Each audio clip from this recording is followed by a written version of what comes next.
So again, welcome everyone to Insignia's second webinar of 2024. Thank you so much for joining us.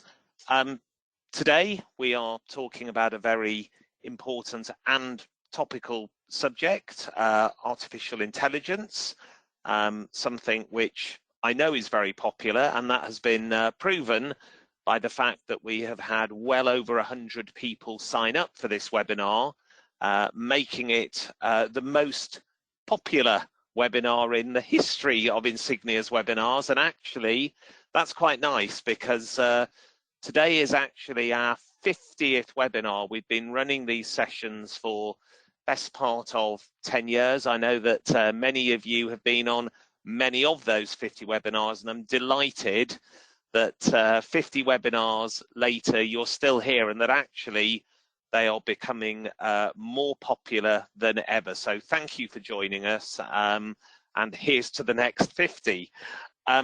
As mentioned, today we are talking about something very topical and very important, AI. I'll introduce myself first, but then move more importantly on to Philippe, who's going to be talking about the impact of AI on crisis communication. For those of you who haven't been on all of the previous 49 webinars, I'm Jonathan Hemus.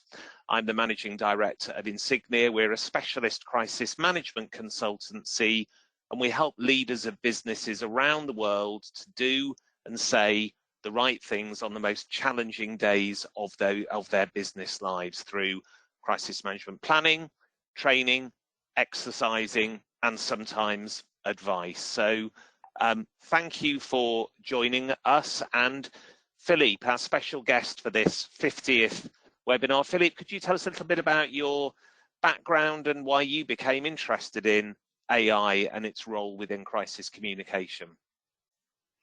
Yes, Jonathan, first of all, thanks for having me on the webinar, and hi everyone.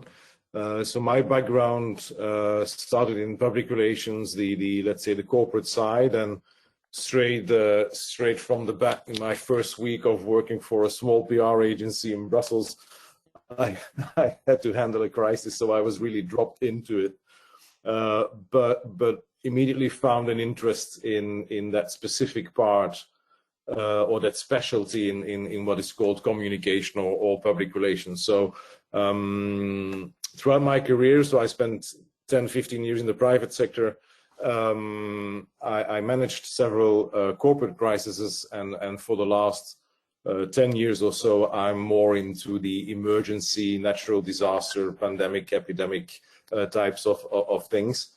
Yeah, I mean, the AI thing then comes from probably having been responsible for the public relations of IBM for 10 years in the Benelux. Yeah. And so, of course, you're in that world of technology and very advanced technology. And I've seen a bit the birth of the AI from IBM, the Watson system environment. So, yeah, I think I got my tech vibes there, and that kept on going. So I'm since then I'm very much interested how technology in general and today AI impacts the work that we do. Fantastic. Well, thank you, Philippe. And I guess when we think about AI and crisis management or crisis communication, really for me there are two sides to its impact on crisis management. On the positive side, there are the things that Philippe is going to be talking about how AI can be deployed to support people involved in crisis management and make their jobs easier, quicker, better. But of course, from talking with clients and clearly working at the heart of this area of crisis management, I know it's also a topic which is concerning people at the moment, and that's because of course, AI can either create a crisis or make a crisis escalate and spread so much faster than in the old days. And here are just some ways that potentially AI can create crisis for the number of on the webinar to be thinking about is, how does AI change your risk landscape? Doing a risk assessment, mindful of that impact that AI can have on creating and escalating crises. Do some scenario planning about how those new risks or new ways of risks emerging and escalating. Do some scenario planning on what that might mean for your organization and how you therefore might need to prepare better.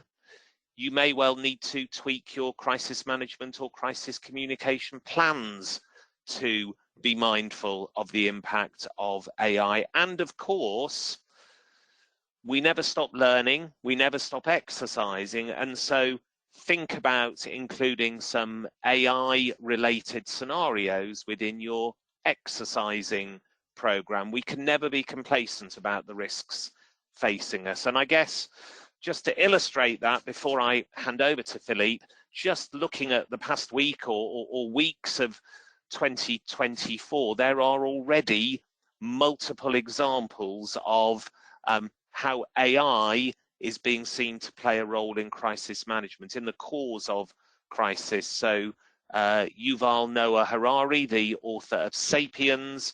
For those of you in the UK, you may recall that there was a recent kind of AI Congress where the great and the good came together to talk about how to control or manage AI, which I think is a challenge in its own right. One of the things that he said was that AI could cause a catastrophic financial crisis. And of course, as we move into the election cycle in the US, the UK, India, and other markets, we know that AI, particularly through deep fakes, can play a really significant role in geopolitics. So we've got big financial impacts, big political impacts potentially through AI, but it isn't just those macroeconomic situations in which AI can be the starting point for a crisis. For those of you based in the UK, let me just share a consumer-facing crisis, which in part was created by AI. On the left is an AI-generated image of a wonderful Willy Wonka experience for children in Scotland to visit during their half-term holidays, a magical, exciting, vibrant environment. And that image, to promote said event, was created through AI. The reality was what greeted families of children during the holidays on the right-hand side. And the reality was very different to the virtual reality created through the advertising. And it's one of those many examples of marketing, misplaced marketing, creating a crisis. And for those of you who haven't read the story, there were many, many disgruntled parents and upset children who ended up with a couple of jelly beans and some out-of-work actors in cheap costumes compared with what had been promised to them on the left. Enough of the challenges of AI in terms of how they may create crisis, and on to more of the solution mode. I'm going to hand over to Philippe to talk you through how AI can help you to manage a crisis. So Catherine, if you can give Philippe control, and Philippe, then it's over to you to take us through your presentation, please. Yeah, and then I'll switch so you don't see my emails. There you go.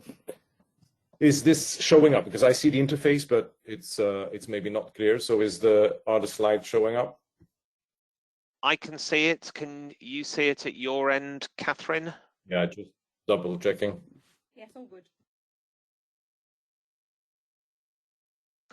Maybe if we can ask the audience, actually, and it's a good moment for me to remind people, if you have questions, please post them in the chat box on the system. Let me ask the audience, can you see Philippe's slide, the impact of AI on crisis communication. Could someone tell me yes or no, please? It should be full screen now. And Catherine, if you could tell me if you can see the answer to that question, and I haven't. I have now posed that question. I'm not seeing an answer yet. Catherine, are you seeing an answer?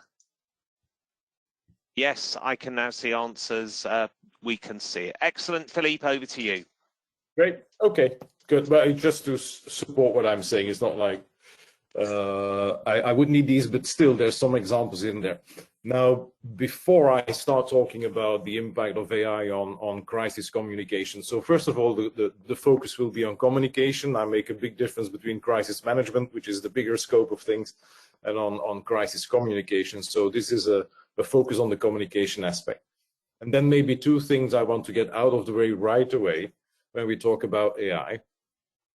All the examples that you're going to see here are done through publicly available AI systems.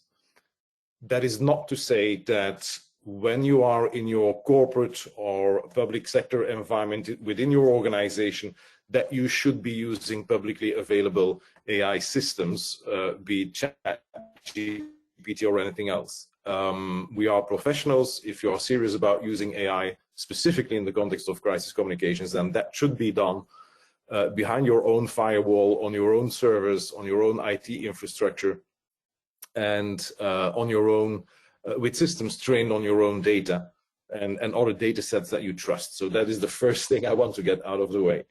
And the second thing as well is whatever kind of AI system that you're using, again, we are professional communicators, or at least professionals in the crisis management or crisis communication field, and we will never copy paste the first result of an AI feedback. So I want to get those two things out of the way right away, and then I can show you a couple of examples, which again, I don't have a huge IT infrastructure, I'm a solo consultant, so the examples that you will see are through ChatGPT and other AI, publicly available AI systems, paid versions though, but you would not use those for your own crisis communication preparedness. That is out of the way. Good. Let me maybe start with also maybe giving you an idea of the fact that AI is actually not something new. AI has been around. Oh, sorry, maybe I want to get this out of the way as well. I don't know who wrote this. I've been looking for the first, appearance of this quote, but AI will not replace you, but someone with AI skills will. And I think it's. I'm very convinced that this is actually true for everyone on this webinar. In one way or another, technology, is there. It influences the way that you do work.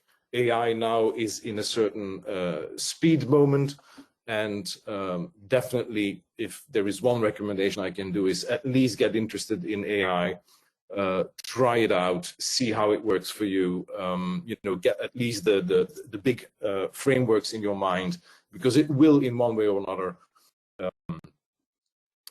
influence your job, your profession, your environment, and your company or organization. But it is not new. AI has been and as I mentioned, since the 50s. As I mentioned in my intro, I saw the birth of what still currently the AI system of IBM and other systems as well, and that was more than 10 years, 15 years ago. What is changing though is that we are in this cycle of hype cycle, applied hype cycle of AI. That happens, in average every 7 years, AI pops up again and then, dwindles down again. So we are also in this perfect moment in time where the hype cycle is coming up. The second thing is that, and that is probably the big shift, is that now anyone with an internet connection can actually interact with an AI system And even then, not by coding, but by simply using an interface that we all know, which is a chat interface. That is a big difference. The technology as such is not new, and of course it evolves thanks to Moore's law and all these technological developments. But I wanted to put a bit this thing in perspective, because there's a lot of hype around AI for the moment, for the last year. And if we take a step back, then we can look at how this evolved over the last more than 50 years, and also what are the big differences. The big differences are, of course, the capacities. Technology infrastructure has evolved, speed, data sets available, etc. And also the way that we interface and that we work with AI, which today is one of the ways to do that is through a chat system. So those are just the two big differences. But again, to reiterate, AI is not a new technology, and the principles are broadly the same than in the 50s. Now, the examples that you'll be seeing come from a guide I wrote a year ago. And while some examples may then seem very old in the AI times that we live in, because 1 year, 12 months is a huge time frame in AI development, whatever I will show you here, the principles behind it are still valid. I just wanted to make that clear. Even though that some examples are a year old, they can still be applied today with same or better results. And then some other things that I will be showing are rather new. I just recorded those a week ago as part of tests and training and actual working with AI in the context of emergency communication. First application, crisis response planning. So one of the things that is actually possible by working with AI systems is giving it a full context. And this is an important fact. You could ask simple questions to an AI system and get simple answers, or you could learn the basics of prompting, the way to question and work with AI. And again, that's definitely a skill for communicators to pick up. And if you prompt the AI correctly and give it enough context, like this is just a slide with a couple of sentences, which is of a first iteration of a full planning cycle and response planning and what have you. On topic here is a cyber attack. But as long as you give the AI system, first of all, a context, and you know how to prompt, then you will see that your results are much better. So one takeaway here is never forget to give the system enough context so that it understands where you're coming from and where you want to go to. It doesn't work with simple questions, straightforward questions. It needs an understanding of where you come from, and as more context that you can give it, the better it is. So one of the things that, for instance, in this example, it was simply a very basic workflow on a response around a cyber attack. Now, one of the things that at the time I found really interesting is that the AI system, with the background I gave it, and then going out and searching in its own data sets, comes back with 0.2 internal communications. And I don't know about you, but to me, this was amazing, because being a professional who reviews crisis communication plans as a living, I almost always do not see the internal communication part of that crisis communication plan. It is one of these things that is so crucial, because I'm of the school where your first communication is always internal. But I've seen so many communication plans where the internal part is simply not covered. It assumes that someone will send an email to all employees, which is maybe not the best way to do internal comms, but that's another discussion. But coming back to the AI system is that I was really amazed that it took that into account, and clearly, and of course this conversation with AI that you see on the screen goes further and further, but it clearly found that internal communications plays a crucial role, and it gave me that back as one of the steps to follow. So again, very interesting to see that an AI system understands it, but that in real life, again, based on my experience, a lot of crisis communication plans simply do not cover internal comms. Audience segmentation is another aspect. And this is really interesting because if you think about what are most important, but also most limited resources in crisis communication, time that we never have enough of, time that we cannot create, the speed in which you can do your first very important steps in the context of a crisis situation is so important. And so audience segmentation is one of the first things that you want to do. You're not going to talk to the general public, it doesn't exist. You want to segment audiences. And so there are a couple of AI systems that do that very well. This is just a sample of one of those tools. And again, giving it background, I wanted to know what the audience segmentation for a certain crisis situation was in Cape Town. Now, I'm from Belgium, I live in Portugal, and I've lived in Morocco, but I've never been to South Africa. I don't know Cape Town. But this information that I get already informs me. It gives me demographics around Cape Town. It gives me insights into the population, how it's spread over the city, what is the background, social, culturally, language background, etc., etc. I get this in a couple of seconds, and this is all correct, right? This is not ChatGPT. This is another AI system which we know has been trained on only verified data and scientific data. So what I'm getting here is a quick briefing, and that is so important. I currently work for the United Nations for several agencies involved in emergencies and disasters, and I'm one of these people who is part of rapid response team. So next to my desk here, I've got my backpack. I can get my phone call and be on a plane tomorrow, this evening, and flying out to one of the countries I've worked in, for instance, to Liberia or Sierra Leone, in the context of, unfortunately, maybe, hopefully not another Ebola outbreak. For instance, it's just an example, and it's based on my own experience. But now I can simply pick up my phone and do a search through this AI system and get a full briefing on the region, even on a city level, on where I'm going to land. And that background here, we're talking about audience segmentation, is crucial in my work, because when I come down, I meet my fixer, I sit down with the local team, I talk to the sociologist and anthropologist, if I'm lucky to have one, already have a briefing generated by AI in a couple of seconds, which I know I can trust. And of course, I will double check this. Sure, but the time I win here, the preparation I get during that flight is crucial. And this is, again, coming back to time, that resource that we never have enough of. Reactive statements are basic stuff, right? We need to get out at one point in time with a reactive statement. Again, AI, give it enough context, can create very vast and in some cases reactive statements than humans can write.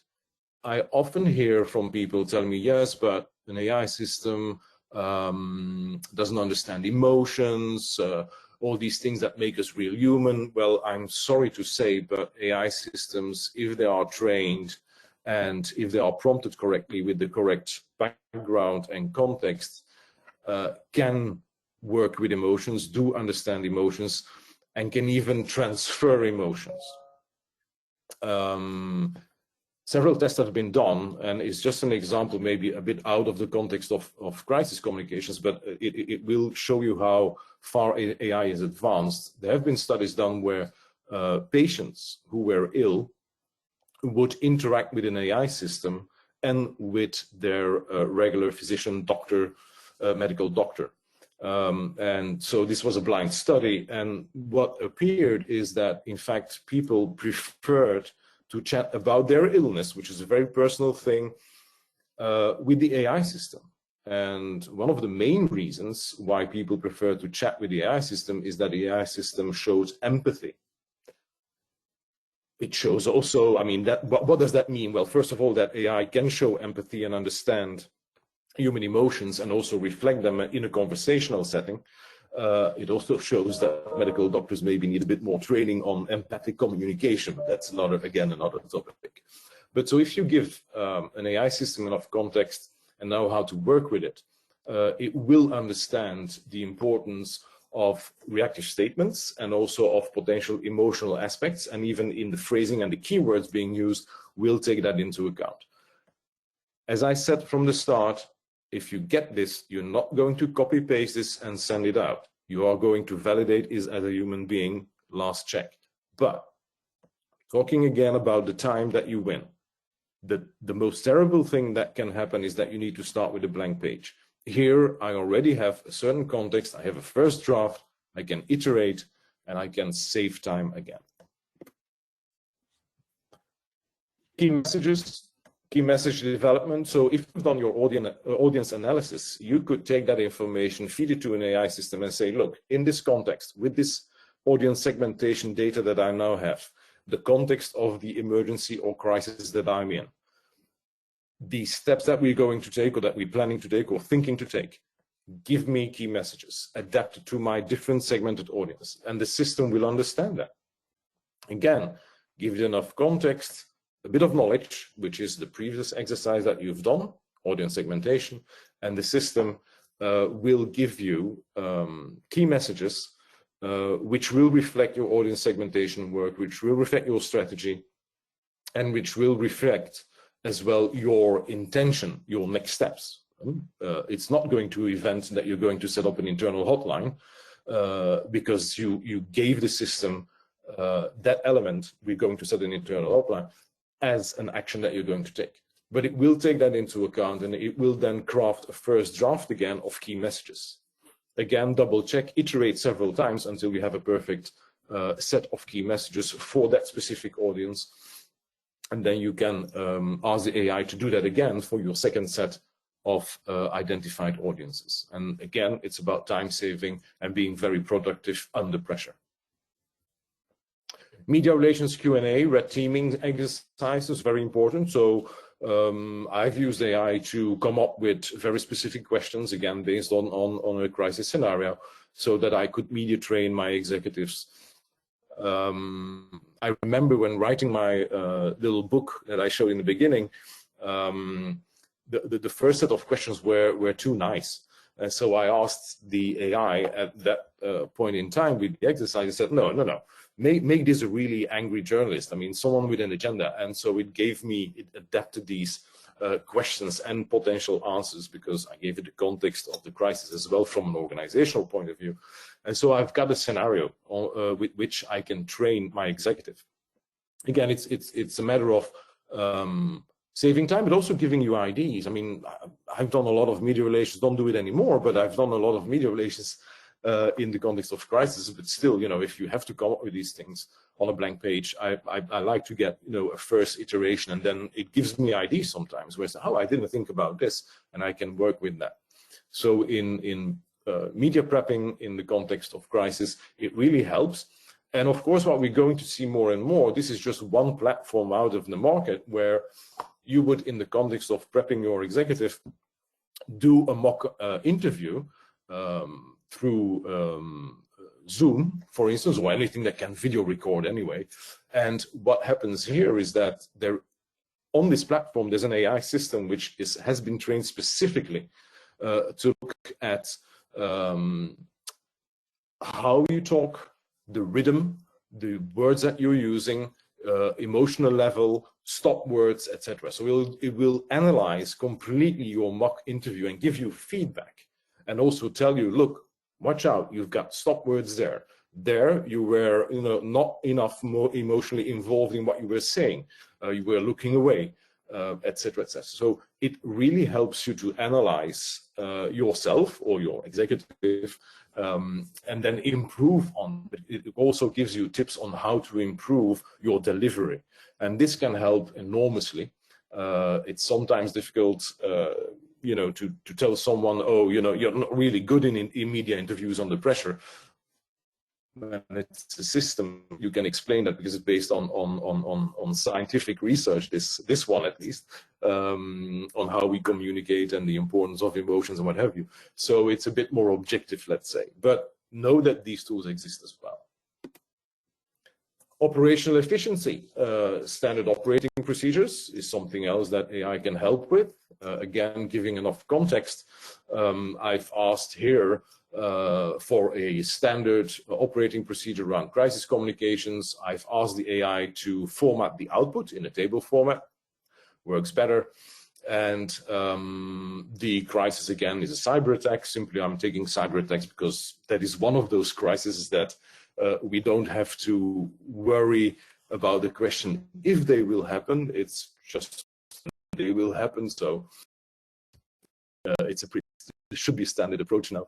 And what I then get out of the AI system is that I get a kind of procedure overview, who is responsible, what is the kind of format that the communication output will happen in.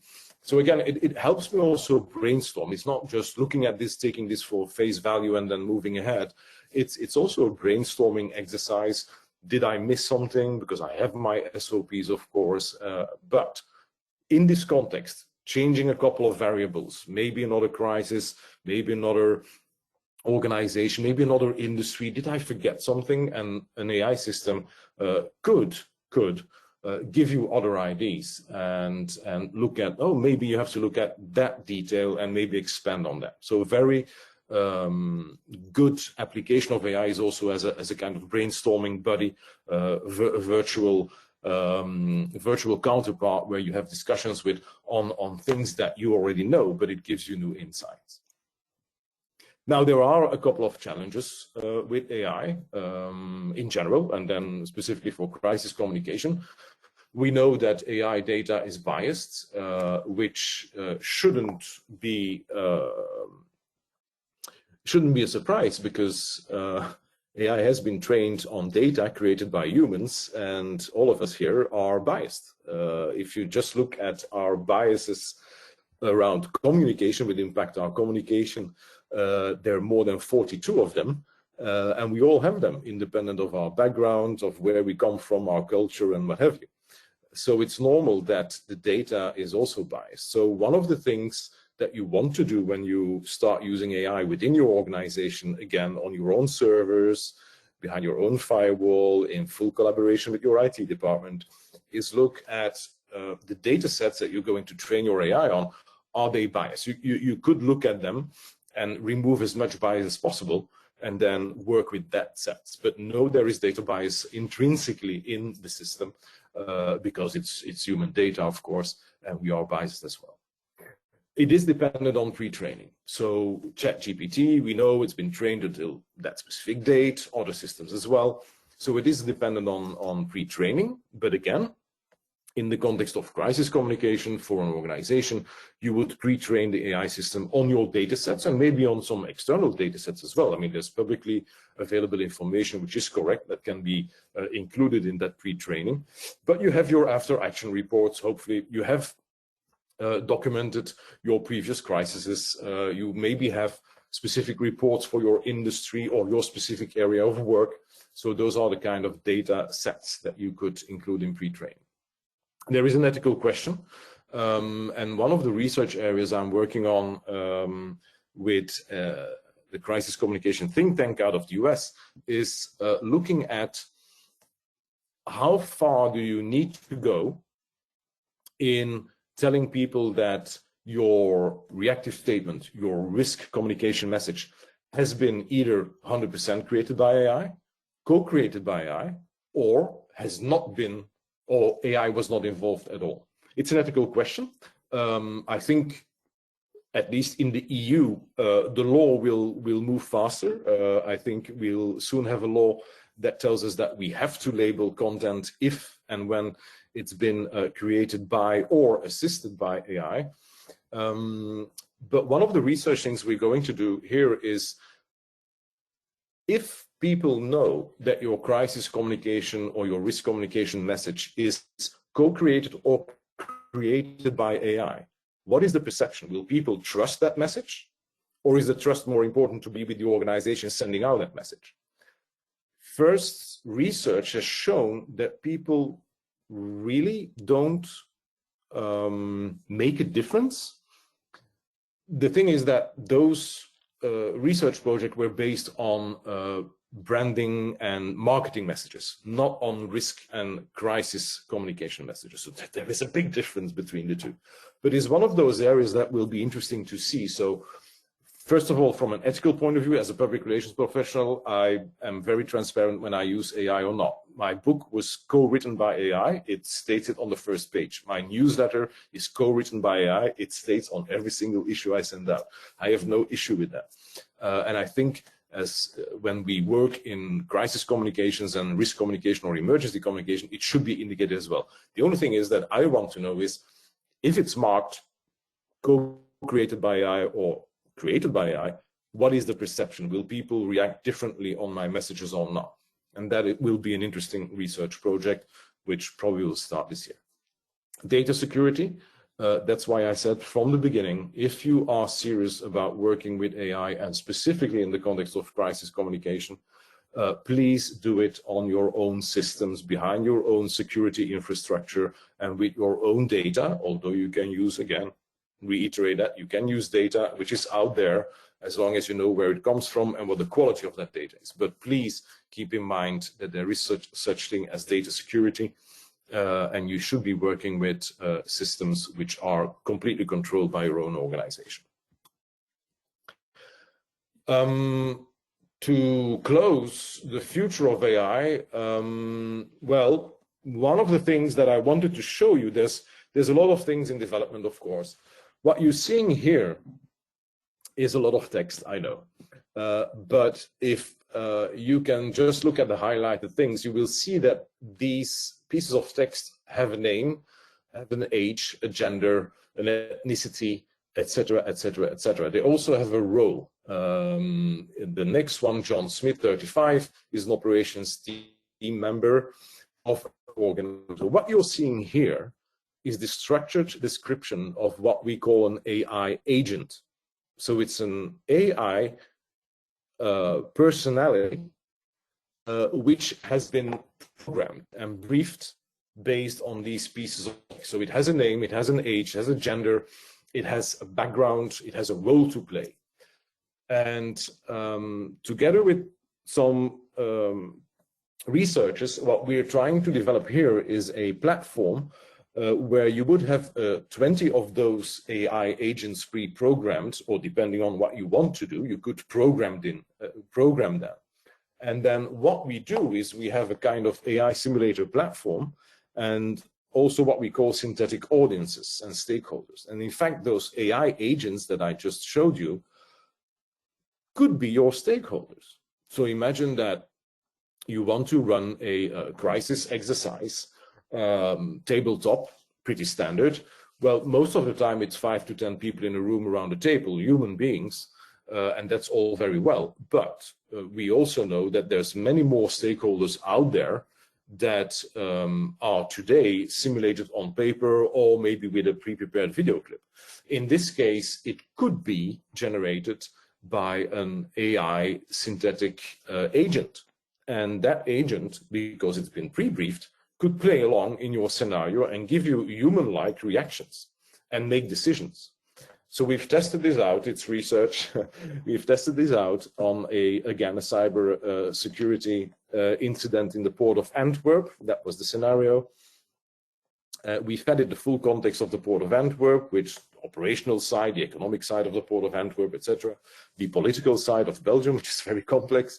And then we run the scenario with 20 pre-programmed agents.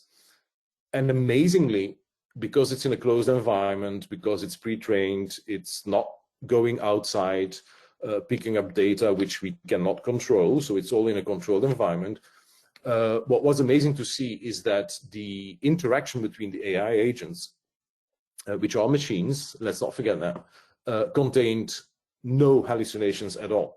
So when you read through the actual scenario development and what the AI agents say to each other and do and take as actions, etc., they do make mistakes, that's not the point, but it all makes sense. It could be the scenario of a real crisis.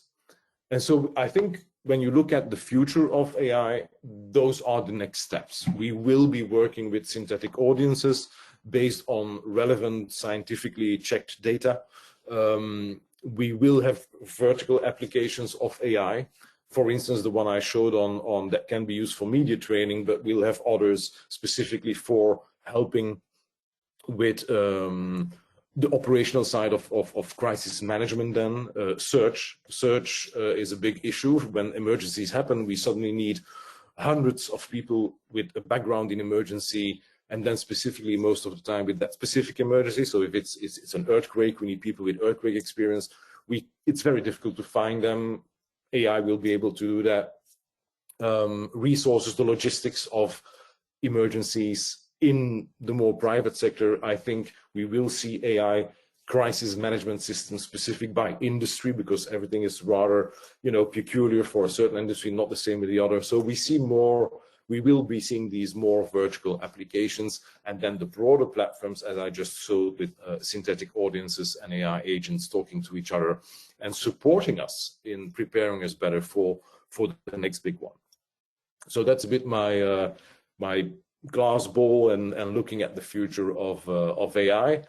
At the end of the day, this is a picture I took when I was on the ground working in Sierra Leone after the Ebola outbreak. It's not what you want to tell them. For us, crisis communicators is really what your audiences can hear.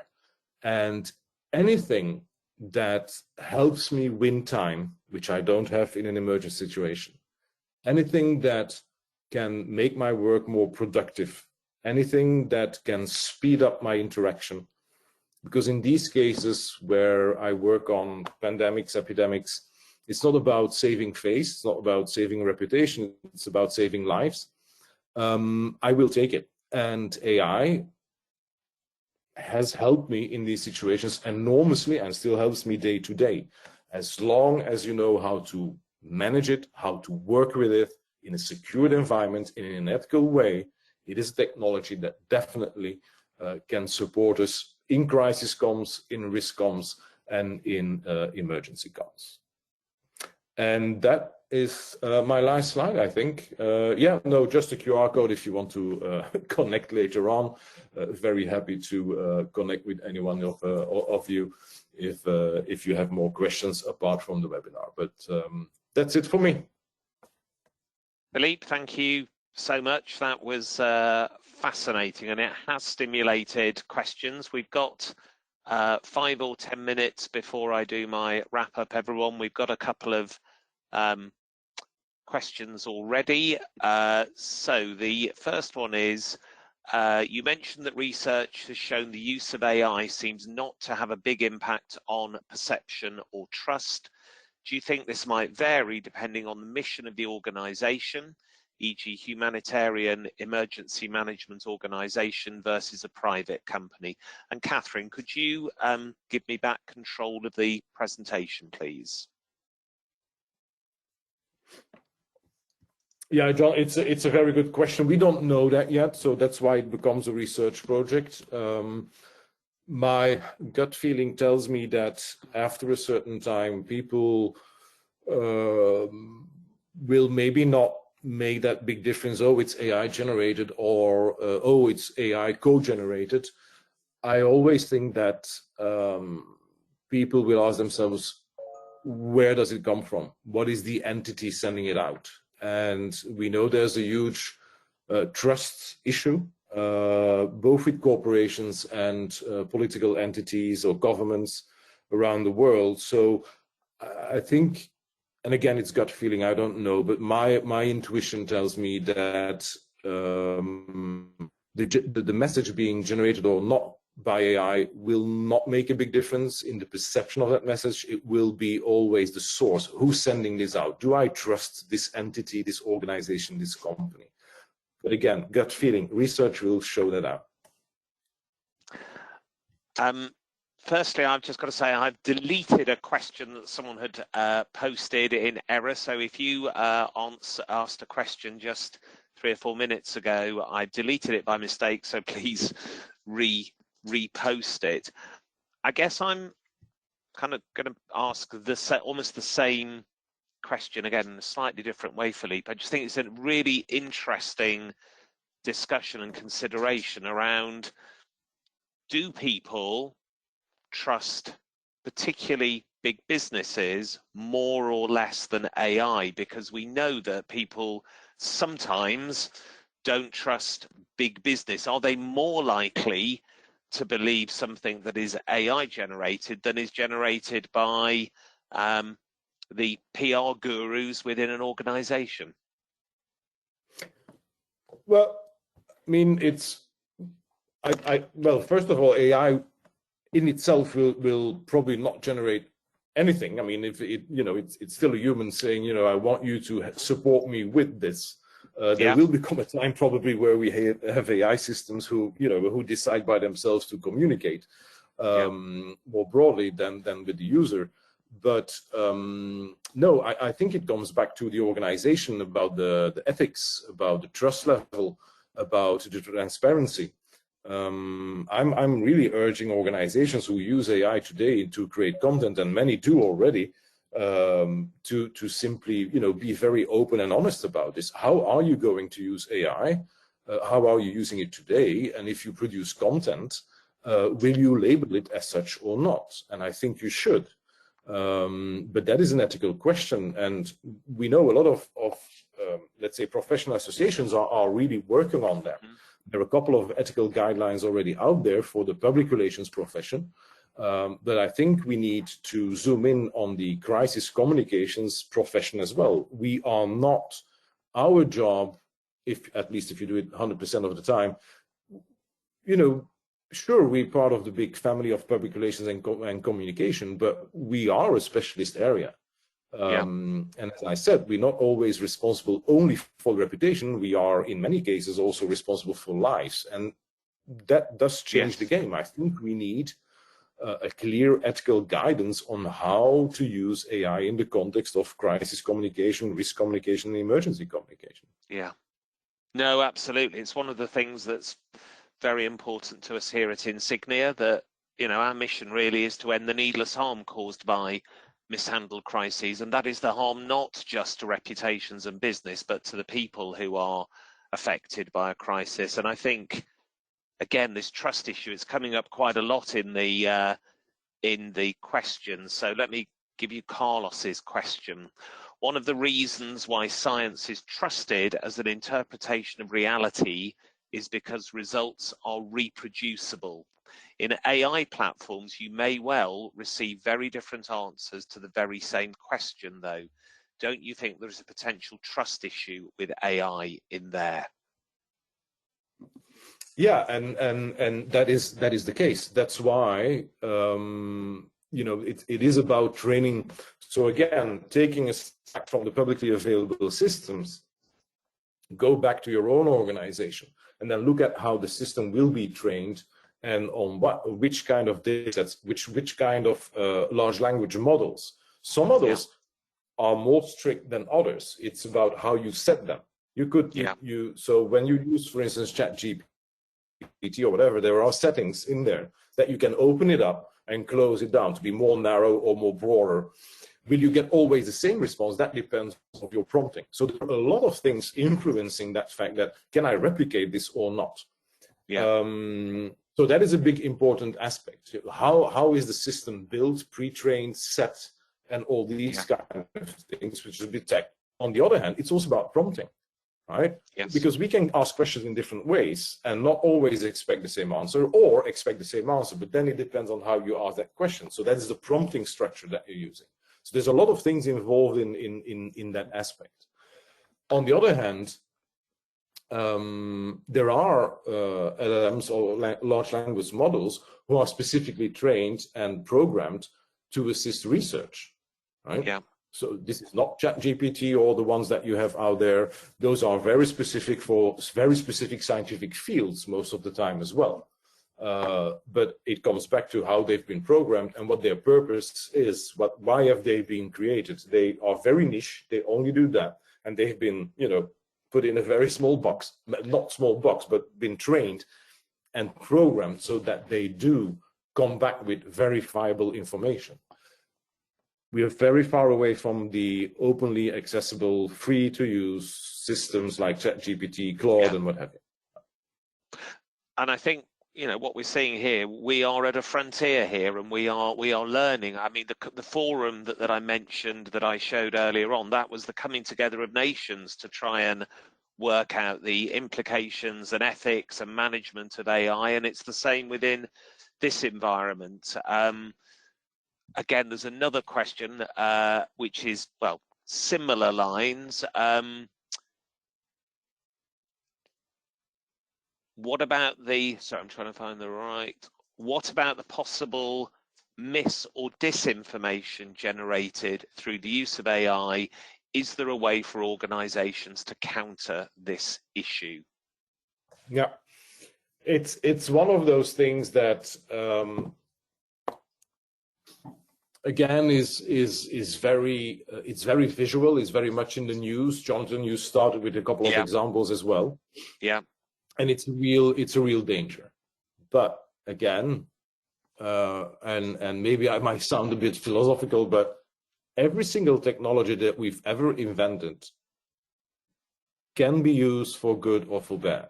So it is not, the AI is not the problem. It's how we humans use it. I often use AI to reflect on our own actions. You know, it's just technology. By itself, it doesn't do anything yet. We've programmed it with our biases. How are we going to use it, for positive or negative? Yeah. And on that specific question with fakes and deep fakes, it's AI technology which will allow us, and is allowing us already today, to counter deep fakes generated by AI. It's exactly the same technology. You know, there's no other technology that can detect deep fakes as good as AI systems. And yes, it is a danger. It should be in any kind of crisis prep plan. I think it's also fun to simulate. As a trainer, I can say that it's really fun, those kind of crisis simulations. But it is, of course, a big issue, because when used negatively, these deep fakes can directly trigger, because we're very visual as human beings, or most of us are very visual as human beings, so we tend to like react immediately on video, on visuals. And so that's a danger zone there, because it happens quickly. You don't think twice, you just go, oh my God, and then you do something and you spread whatever rumor, whatever. Positive side, I always want to give a positive thing. Deepfakes, in a positive use, are called virtual avatars. That's a positive use of exactly the same technology. Yeah, absolutely. Imagine you are the CEO of a international, multinational organization. You are active in plus 100 countries. I'm convinced we'll come at a time, coming back to the previous question, where virtual avatars will be accepted. If and when that happens, that will allow a CEO at the same time to speak 50 plus different languages with exactly the same message at the same time in the plus countries where the organization is active. It's totally impossible today. Totally impossible. Even with international news network and what have you, it's totally impossible. But a CEO will be able to speak with all his employees, his or her employees, in their own language, in their own context, exactly at the same time. And I think, again, that is powerful. We're coming back to but will people trust Avatar? It will come, and research will show that. But I think if you look at the positive and the negatives, there's always the two sides of that coin. Absolutely. Now we're into the final 5 minutes. There are unanswered questions, I guess, both within this webinar and more broadly. But I think the quantity of questions just demonstrates how fascinated people are in this topic, and how much more we still need to learn about it. So Philippe, please stay on for the last 5 minutes, but thank you for imparting your wisdom, and also for stimulating such a rich conversation. And if anyone who has posted a question hasn't got an answer, please do feel free to forward those through, either we will answer as Insignia or forward them to Philippe if you're happy to respond to another couple of questions by email, Philippe. With pleasure. Thank you. Let me then move on to a couple of bits of housekeeping, and those pieces of housekeeping also have some benefit to participants in this webinar. So the first thing to say is that our next webinar, our third webinar of the year, covers another area which remains a clear and present danger for every organisation. Philippe's mentioned it on a couple of occasions. It's cyber threats. And we're fortunate to be joined on the 10th of April at the same time by Anthony Long, who is Head of Threat Intelligence at LRQA Netitude. He was formerly the Senior Advisor on Cyber Risk to the Bank of England. And for any of you who joined our conference last September, Anthony spoke and was a very popular speaker and shared some really interesting insights based on a deep level of knowledge and understanding of what's going on out there. So 10th of April, you'll all receive invitations, but one for you to mark in your calendars. Second date for your diary is the 19th of March, just a couple of weeks away, when Insignia is sponsoring the Crisis Minds Conference, and I will be speaking on the subject on this occasion of reputational risk. So we've had AI risk and opportunity, cyber risk. On the 19th of March, I will be talking about reputational risk. The good news is that if you work in-house in crisis management or resilience, you are entitled to free tickets for this all-day event. It's an excellent event, not just because I'm speaking at it, but it will be an event at which you get to meet with your peers. They tend to attract between 70 and 80 attendees.